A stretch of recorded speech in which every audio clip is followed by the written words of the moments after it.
வணக்கம். செல்வகுமாரின் முக்கடல் காற்று பற்றிய அறிவிப்பும் இலங்கைக்கான வானிலை ஆய்வறிக்கையும் 2025 ஜனவரி 8 புதன்கிழமை அதிகாலை நிலவர ஆய்வறிக்கை. அதிகாரப்பூர்வ முக்கடல் காற்று பற்றிய அறிவிப்பிற்கு இந்திய வானிலை ஆராய்ச்சித்துறை அறிக்கையை பார்க்கவும். முதலில் முக்கடல் காற்று பற்றிய அறிவிப்பு. இன்றைக்கு ஜனவரி 8 புதன்கிழமை. அடுத்த காற்று சுழற்சி தமிழ்நாட்டின் கரையை, அதாவது தமிழ்நாட்டின் கடலோர பகுதிக்கு, அதாவது கரையை ஒட்டிய கடல் பகுதிக்கு சற்று காற்று அச்சுறுத்தலை கொடுக்கும் வகையில் நெருங்கி வந்திருக்கிறது. இன்றைக்கு 8ஆம் தேதி தமிழ்நாட்டின் கரையை ஒட்டிய குறிப்பாக மன்னார் வளைகுடா, பாக்ஜலசந்தி, குமரி கடற்பகுதிகளில் காற்றோட வேகம் சற்று அதிகரித்திருக்கும். நாளை 9ஆம் தேதியிலிருந்து கண்டிப்பாக கடலுக்குள் மீன்பிடிப்பது மிக சவாலாக இருக்கும். கண்டிப்பாக கட்டுமரம், பாய்மர படகு மற்றும் எடை குறைந்த பிளாஸ்டிக் படகுகள் வரக்கூடிய நாட்களிலே மீன்பிடித்தலுக்கு மிக சவாலாக இருக்கும். கரையில் கூட தரையில் கூட லேசாக மரங்களை லேசாக இலைகளை அசைக்கும் காற்றுகள், லேசாக காற்று, அதாவது 30 கிலோமீட்டர் வேகம் கொண்ட காற்றெல்லாம் 30 கிலோமீட்டர்னா என்ன புரியாதுங்க என்பதற்காக தான் இலைகளை அசைக்கும் காற்று. கடந்த ஜனவரி முதல் மற்றும் 2ஆம் தேதிகளில், அதாவது 30, 31, ஜனவரி 1, 2, 3 தேதிகளில் இருந்த கிழக்கு திசை காற்று போல மீண்டும் தொடங்க இருக்கிறது 9ஆம் தேதியிலிருந்து. 10ஆம் தேதி கண்டிப்பாக கிழக்கு திசையின் காற்று வேகம் சற்று தரைப்பகுதிகளிலே இருக்கும் என்பதனால கண்டிப்பாக கடலிலே மீன்பிடித்தல்ல சவால் இருக்கும் என்பதை புரிந்து கொண்டிருக்க வேண்டும். வரக்கூடிய 9ஆம் தேதியிலிருந்து கடலிலே மீன்பிடித்தலுக்கு தடை ஏற்படுத்தும் வகையில் வானிலை ஆய்வு நிறுவனமோ தடை விதிக்க வாய்ப்பு இருக்கிறது. அதே நேரத்தில் எடை குறைந்த பிறகு கண்டிப்பாக இன்றையிலிருந்து மீன்பிடிக்க செல்ல முடியாது, கூடாது. இந்த மாத இறுதி வரைக்கும் அப்படிப்பட்ட ஒரு பிரச்சனையை கொடுத்து கொண்டுதான் இருக்கும். குறிப்பாக வரக்கூடிய 11ஆம் தேதியிலிருந்து படிப்படியாக அதிகரிக்கும் காற்று மேலும் கடற்பகுதியில், கரையை ஒட்டிய கடற்பகுதியில், தரையில் கூட இருக்கும். தரையில் தினசரி மதியம் வெயில் வந்ததும் வெப்பம் உயர்ந்ததும் அந்த காற்று, அதாவது ஆற்றல் மிகுந்த ஊடகமாக இருக்கிற காலத்திலாம் அதிகாலையில் குளிரை மட்டும் கொடுத்து கொண்டிருக்கும். லேசாக உணரும் வகையில் ஒரு ஜில்லென்று ஒரு காற்று வரும். ஆனால் மதியத்தில் கொஞ்சம் வலுவான காற்று, மரங்களை அசைக்கக்கூடிய காற்று 9ஆம் தேதியிலிருந்து தொடக்கம் என்று எதிர்பார்க்கப்படுகிறது. 10, 11 கண்டிப்பாக கூடுதலாக இருக்கும். 12, 13, 14, 15, 16 தேதிகளில் கண்டிப்பாக மன்னார் வளைகுடா, குமரி கடலிலேயே குமரி முனை மற்றும் மாலத்தீவு இடைப்பட்ட பகுதியிலெல்லாம் பொங்கல் தினத்தில் கண்டிப்பாக வலுவான காற்று இருக்கும்.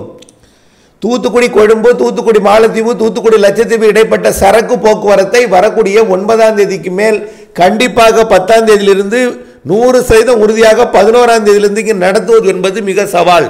குமரி கடல், மன்னார் வளைகுடா மற்றும் குமரி முனை, மாலத்தீவு இடைப்பட்ட குமரி கடலின் ஒட்டுமொத்த மாலத்தீவு சுற்றுவட்டார கடற்பகுதி எல்லாமே பொங்கல் தினத்துக்கு பிறகு கூட 16, 17, 18 என்று அடுத்தடுத்த காற்று சுழற்சிகள் இலங்கை மற்றும் குமரி கடல் பகுதி வழியாக மாலத்தீவு, லட்சத்தீவு இடைப்பட்ட பகுதி வழியாக மேற்கு நோக்கி நகர இருக்கிற காரணத்தினால கண்டிப்பாக காற்று அச்சுறுத்தல் இருக்கும். அரபிக்கடலை பொறுத்த வரைக்கும் பெரும்பாலும் காற்று இருக்காது. இந்த கணவாய் பகுதிகளில் நுழையக்கூடிய காற்று மட்டும், அதாவது காலையில் கடலோரம் நுழையக்கூடிய காற்று மதியம் உள் மாவட்டங்களுக்கு வந்து மாலையில் மேற்கே வந்து இரவிலே கணவாயில் நுழைந்து நள்ளிரவுக்கு பிறகு அதிகாலையில் கணவாய்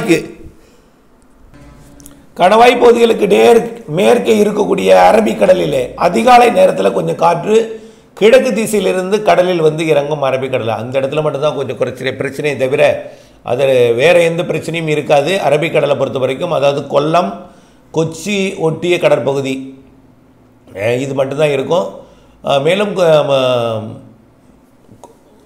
அரபிக்கடலில் காற்று அச்சுறுத்தல் பெரிதாக இருக்காது. ஆனால் உங்களுக்கு விழுங்கியம், பூவாறு வரைக்கும் இந்த குமரிக்கடல் காற்று அச்சுறுத்தல் இருந்து கொண்டிருக்கும். கண்டிப்பாக குமரிக்கடல், அதாவது வங்கக்கடல் பகுதி, குமரிக்கடல், அதாவது குமரிக்கடலையே முக்கடலையே வங்கக்கடலோரம் மற்றும் குமரிமுனை பகுதி கண்டிப்பாக பொங்கலுக்கு பிறகும் வலுவான காற்று இம்மாத இறுதி வரை இருக்கும் என்பதில் மாற்றம் இல்லை. அரபிக்கடலை பொறுத்த வரைக்கும் எந்த அச்சுறுத்தல் இல்லை. ஆனால் நிகழ்வு எப்படி நகர்கிறது, மாலத்தீவு, லட்சத்தீவு பகுதி இடைப்பட்ட பகுதி வழியாக மேற்கு நோக்கி நகரும். ஒருவேளை லட்சத்தீவு பகுதி நோக்கி நகருமா என்பதையும் நாம் உற்று நோக்க வேண்டியிருக்கிறது. பொங்கலுக்கு பிறகு வரக்கூடிய நிகழ்வு குளிர்கால நிகழ்வுகள். தொடர்ந்து வானிலை அப்டேட்ஸுடன் இணைந்திருங்கள். அடுத்தபடியாக இலங்கைக்கான வானிலை ஆய்வறிக்கை. இலங்கையை பொறுத்த வரைக்கும் இன்றைக்கே திரிகோணமலை மற்றும் அனுராதபுரம், தபுல்லா மற்றும் பட்டிகோலா, அம்பாறை இந்த சுற்றுவட்டார பகுதி, அதாவது திரிகோணமலைக்கு உள்ளே அனுராதபுரம் வரைக்கும் உள்ளே பார்த்தீங்கன்னா, தெற்கே பார்த்தீங்கன்னா அம்பாறை, கல்முனை வரைக்கும் உள்ள பகுதிகளில் இன்றைக்கு கிழக்கு திசையிலிருந்து வரக்கூடிய காற்று மழை மேகத்தை உண்டு பண்ணும். இதனால் டெல்டா மாவட்டங்களில் நேற்றைக்கு கொடுத்த மழைப்பொழிவை விட சற்று கூடுதல் மழைப்பொழிவு இலங்கையில் கிழக்கு திசை காற்று காரணமாக இருக்கிறது. இன்றைக்கு இலங்கையில் இந்த மழைப்பொழிவு படிப்படியாக வரக்கூடிய நாட்களிலே அதிகரிக்கும். நிகழ்வானது தமிழ்நாட்டிற்கே மழைப்பொழிவு கொடுக்க சாதகம் இருக்கிற காரணத்தினால இலங்கைக்கு கண்டிப்பாக இனிமேல் மழை இருந்து கொண்டே இருக்கும். 11, 12 தேதிகள்லாம் கனமழை பொழிவு காத்திருக்கிறது. இலங்கை வரக்கூடிய நிகழ்வு தான் தமிழ்நாட்டுக்கு மழை பொழிவு கொடுக்க போகிற காரணத்தினால கண்டிப்பாக வடக்கு கிழக்கு மாகாணங்களுக்கெல்லாம் வரக்கூடிய 10ஆம் தேதி 11ஆம் தேதியெல்லாம் மிக கனமழை பொழிவு முல்லைத்தீவு, வவுனியா, திரிகோணமலை, அனுராதபுரம் மற்றும் போன்ற பகுதிகளுக்கெல்லாம் வடக்கு கிழக்கு மாகாணங்களுக்கு கண்டிப்பாக 10ஆம் தேதி 11ஆம் தேதியிலிருந்து நல்ல மழை பொழிவு கொடுக்க இருக்கிறது. ஒட்டுமொத்த இலங்கைக்குமே வரக்கூடிய நாட்களில் 11, 12, 13 பொங்கல் தினத்தில் கூட மழை பொழிவு இருக்கிறது. ஆனால் பொங்கல் பண்டிகைக்கு இடையூறு கொடுக்கும் மழையை தவிர இயல்பு வாழ்க்கையை பாதிக்கும் மழை அல்ல. அவ்வப்பொழுது 13ஆம் தேதி போகி பண்டிகை அன்றைக்கு கூட மழை பொழிவு இருக்கிறது. பொங்கல் தினத்திலும் கனமழை பொழிவு இருக்கிறது. ஆனால் தொடர்ச்சியாக பெய்து கொண்டிருக்குள்ள மழை அல்ல. ஆங்காங்கே பெய்யும். 1/2 மணி நேரம் 1 மணி நேரம் பெய்துவிட்டு இடைவெளி கொடுத்துவிடும். பொங்கல் பண்டிகைக்கு இயல்பு வாழ்க்கையை பாதிக்கும் மழை அல்ல, இடையூறு கொடுக்கும் மழை என்பதை புரிந்து கொள்ள வேண்டும். பொங்கலுக்கு பிறகும் நிகழ்வுகள் இருக்கிறது. ஒன்றன் பின் ஒன்றாக நிகழ்வுகள் இந்த மாத இறுதி வரை இருக்கிறது.